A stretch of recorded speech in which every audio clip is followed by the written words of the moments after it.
We've heard a lot of music from the Romantic era lately, but it's been a while since we've heard music from the Classical era. Mozart and Haydn are probably the most famous composers from the Classical era, and one of the most appealing things about this kind of music is its elegance, and its neatness, and its structure. And remember, this is the period where sonata form actually started. But after a while, this music can get kind of old to our ears. Mozart wrote more than 40 symphonies in this style, and Haydn wrote more than 100, and those were just the symphonies.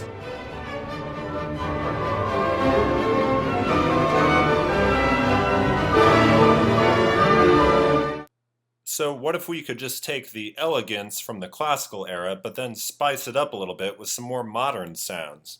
Well, that's what some 20th century composers did. They wrote some works in a neoclassical style, like Prokofiev's Symphony No. 1, the Classical Symphony.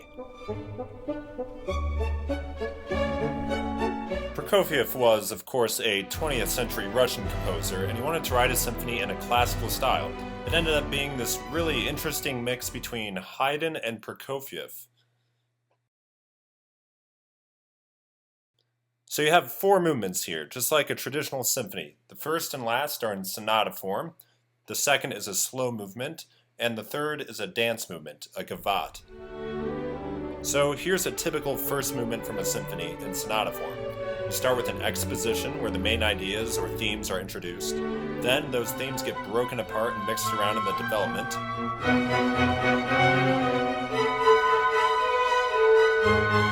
And then they come back, slightly changed in the recapitulation. Now listen to the first movement of Prokofiev's Classical Symphony. It's just a few minutes, and notice how he follows sonata form, but he definitely adds his own twist to things because he's still Prokofiev. He isn't Haydn. He isn't Haydn his own personality.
Alright, now here's a typical slow movement from a symphony.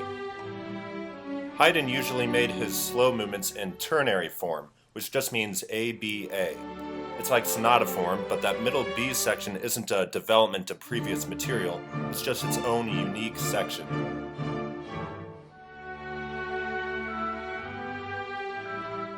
And Prokofiev basically follows that ternary form in his slow movement. Alright, now here is a slow movement from a different symphony. See if you can guess if this is by Prokofiev or Haydn.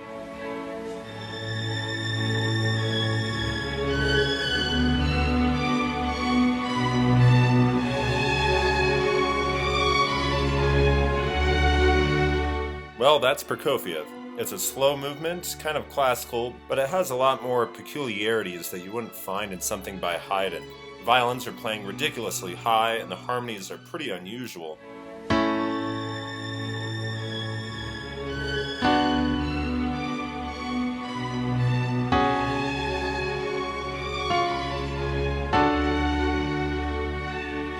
So what you end up with is a nice relaxing slow movement, but with interesting little quirks that Haydn or Mozart never would have added because that would have crossed their boundaries of elegance and simplicity.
There is a strong tradition in the classical era to have the third movement be a simple minuet dance in ternary form.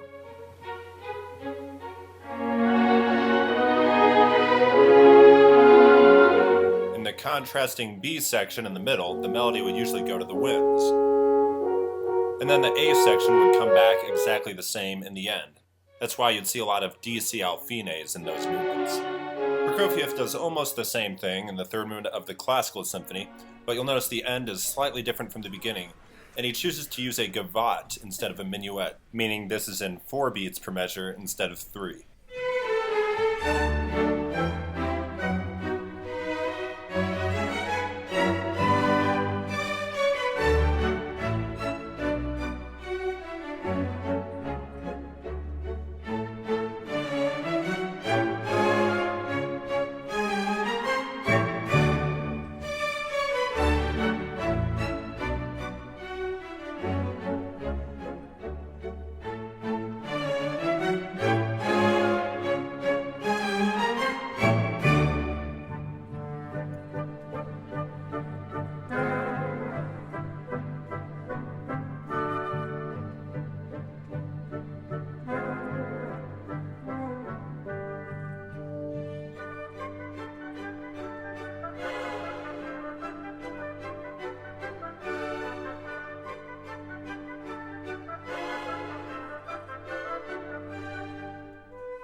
Traditionally, the last movement of a symphony would be upbeat and in sonata form.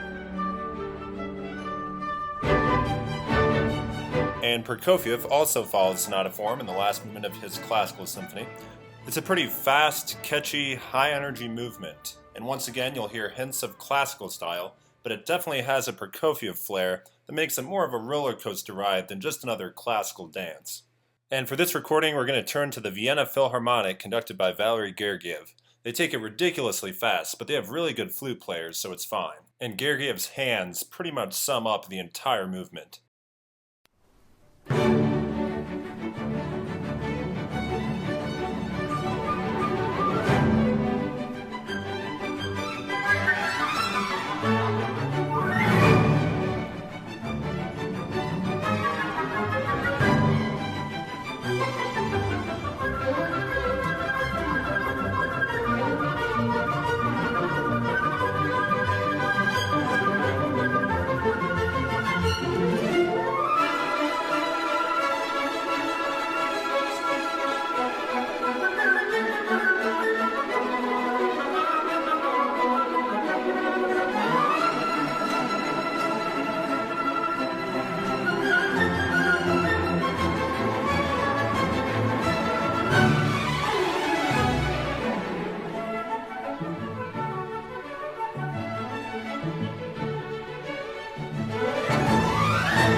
Alright, so the pizzas that Sam ordered are going to be here pretty soon, but let's go ahead and get started.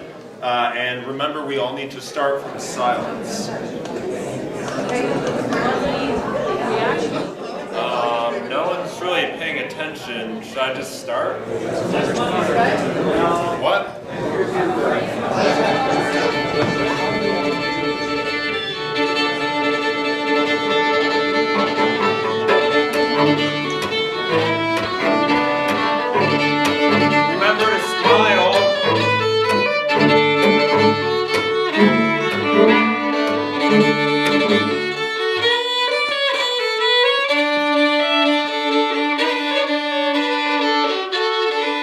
Okay, before we go on to these next ones, we all really need to smile.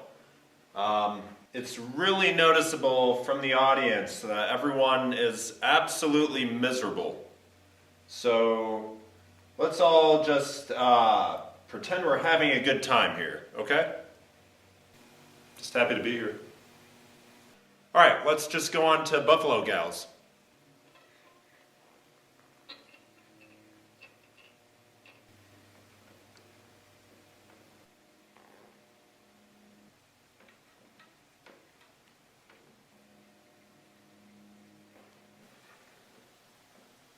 Wait, how's this one start? No. Wait.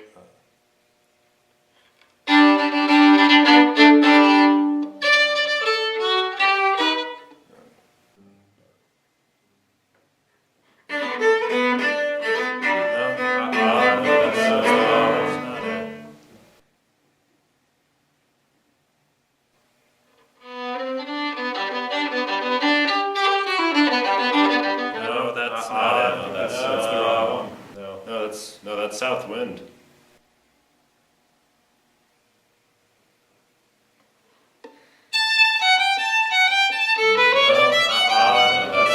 That's way off. We're not even playing that. Okay, let's just skip the intro because we're running out of time.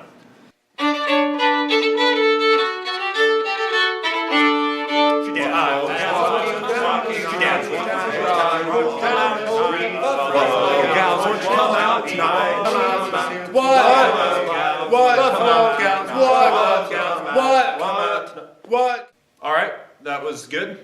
Okay, let's just move on to Oh, the Britches Full of Stitches.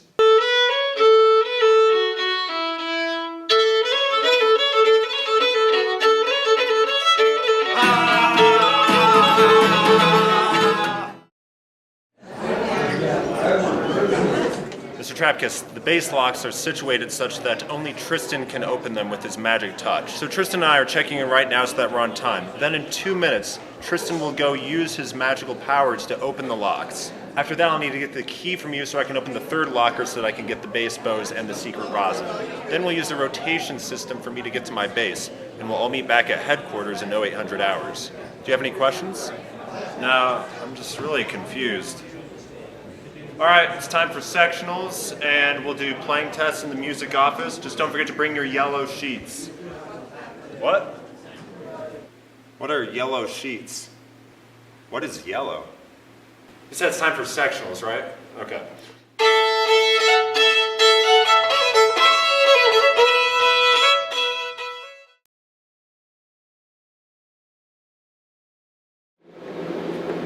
Where should we go? Oh, let's just go right here, right next to the second violins. I think we should do one note at a time at 53 for intonation, and this will be easier now that we can all hear ourselves as one section.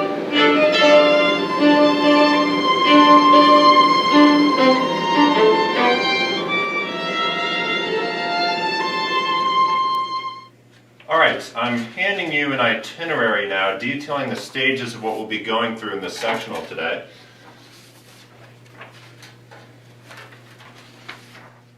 So we'll start with a scale followed by a 3-minute technique warm-up. Then I planned a 2-minute free period in which we can cleanse our minds before we get to work. Then we'll do the circle of input.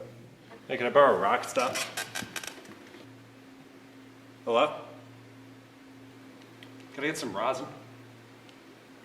I'll be back. I'm going to go tune in the hall real quick.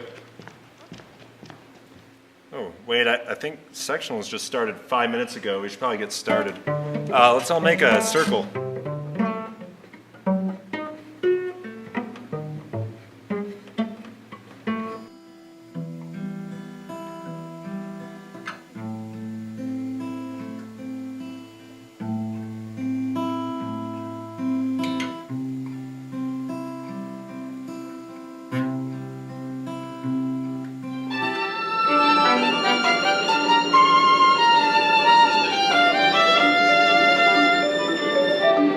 Play our fourth fingers a little higher there.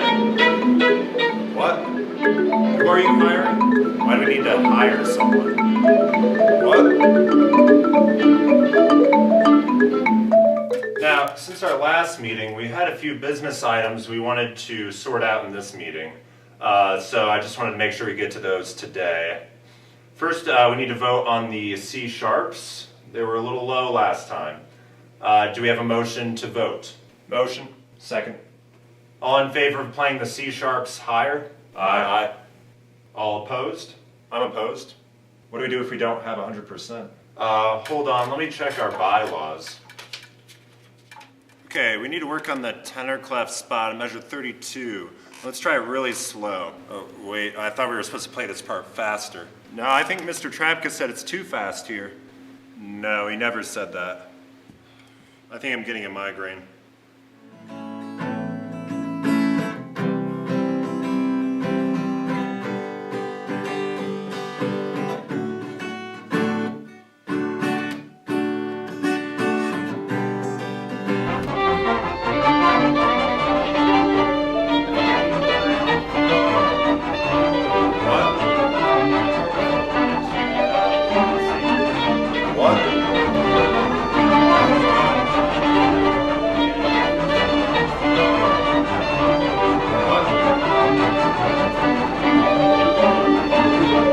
So it says here in the bylaws that you do have the right to keep playing the C sharps on the lower side. So I don't think there's anything we can do about that. But it would sound better if we all just agreed to play them higher, right? It's a free country. Okay, we need to work on the high part. So this part's really high, so you want to be up here in 13th position. And you can just match this with your open C. Just like this. And I'd use a third finger on that. What about a second finger? Wouldn't that make more sense? Can I use first finger? No, I don't think you can do that. No, I'm actually doing a fourth finger there. I was just going to use my thumb. I was going to try to bring over my ring finger from my right hand. Oh no, just use your third toe on your right foot.